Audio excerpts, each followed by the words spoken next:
What's going on YouTube, and welcome back to another GTA 5 online video. So guys, today we are doing a guide on the vehicle cargo business. This week we have double cash and double RP on the vehicle cargo sale, so I thought this was the perfect moment to make a guide on it.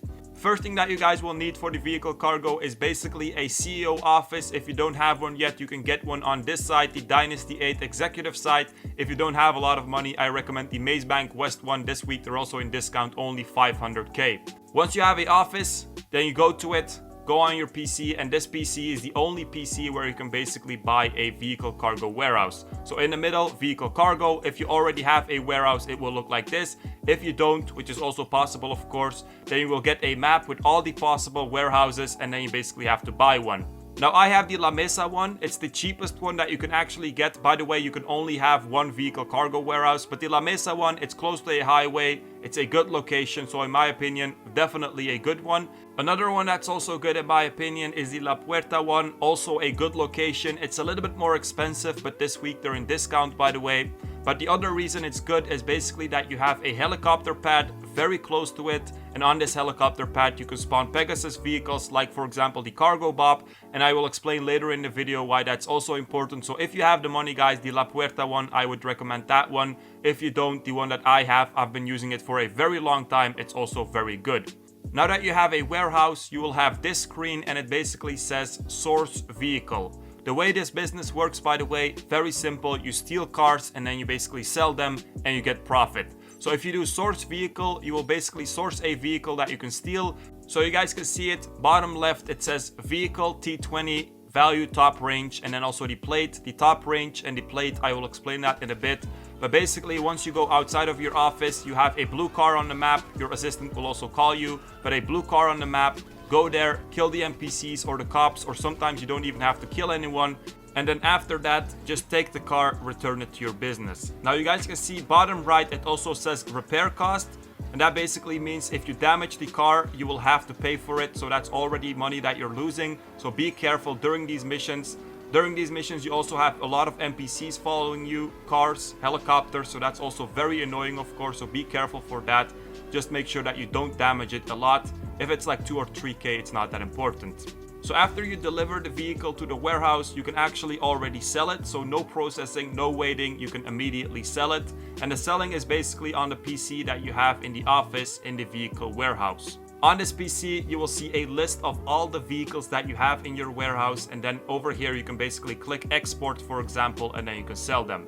Now you guys can see over here, I do sort by value, and then you can see we have vehicles that are top range, mid range, and then also standard range. The difference between them is basically their value. So top range is the best, then it's mid range, and then it's standard range. So for example, if we go for a top range vehicle, if we press on export over here and then export over here again, then you guys will see you have 3 options. The best one is basically the last one. This will give you the most amount of money. The thing is over here, it's 200k this week with the double cash. And then you also have to pay 40k for the modification. So it's a profit of 160k. In a normal week, you get 100k and the cost is 20k. For some reason, the modification cost is also double cash and double RP, I guess. It's the first time that I see something like this. But in a normal week, a top range vehicle, a profit of 80k. This week, 160k. Mid-range, by the way, 50k in a normal week, and then standard range is 30k in a normal week max. Now, the goal is always sell top range. In order to do that, you also always need to source top range, and there's actually a trick to always source top range. It's very simple. When you get a source mission for mid or standard range, basically do the mission, bring the car back to your warehouse, but never sell them. And after a while, if you do this enough, then you will only source top range vehicles. Now the logic behind that is basically that you have 32 vehicles that you can get in these missions with the vehicle warehouse. So not all the vehicles in the game, of course, you can get with this business, but only 32 vehicles, 12 top range, 10 standard range vehicles, and then also 10 mid-range vehicles. The thing is, you cannot source duplicates. That's at least what a lot of people think.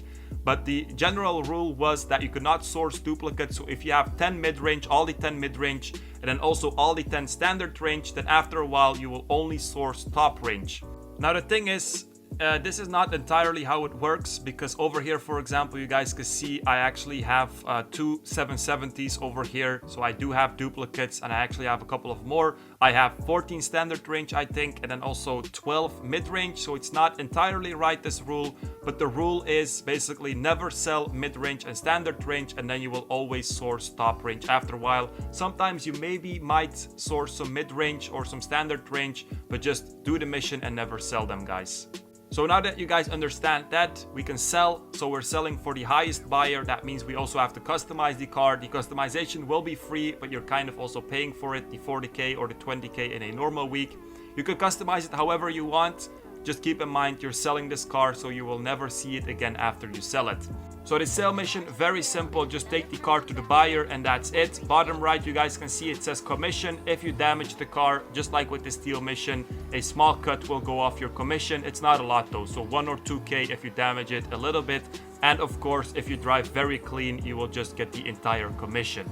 Now, I have to warn you guys, during these sale missions, the NPCs drive very bad. They will try to crash into you, so be careful for that. As sometimes you also have NPCs that shoot at you, that are following you, but not a lot of times. The sale mission is definitely a lot easier than the steal mission. So guys, that's basically how this business works. Steal cars and then you can sell them. A couple of practical tips after you sell a vehicle. If you want to sell again, there will be a cooldown time of 20 minutes. So you cannot just keep on selling. That's kind of annoying, of course, but cooldown time of 20 minutes. And also, for example, if you want to sell multiple vehicles, then you also need multiple people. So solo, you can sell one vehicle at a time, and then with multiple people, 4 people, for example, you can do 4 vehicles at a time. So that's, of course, a lot faster.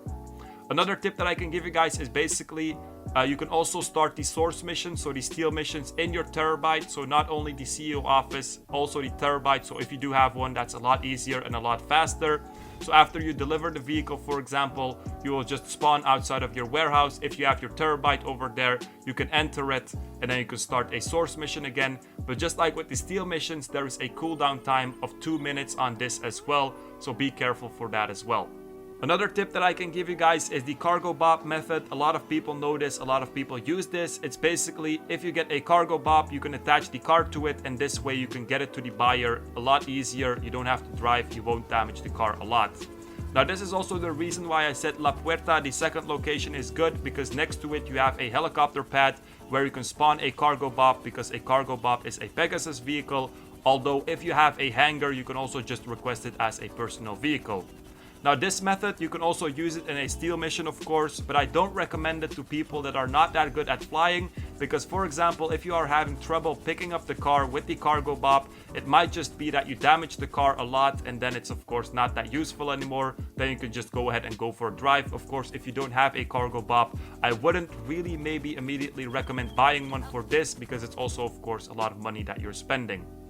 A last thing that I can tell you guys is also, when you are selling, you can also sell collections of cars. So over here you guys can see it. For example, if you have 4 cars of a collection, you can sell it as a collection and then you get a bonus. Of course, if you want to sell a collection that is 4 cars, you also need 4 people. So keep that in mind. You cannot sell a collection solo. So guys, that was basically it. If you guys have any questions, my Discord is in the description. You can ask me over there. Make sure to like, subscribe, check out my other videos as well, and peace out, you guys.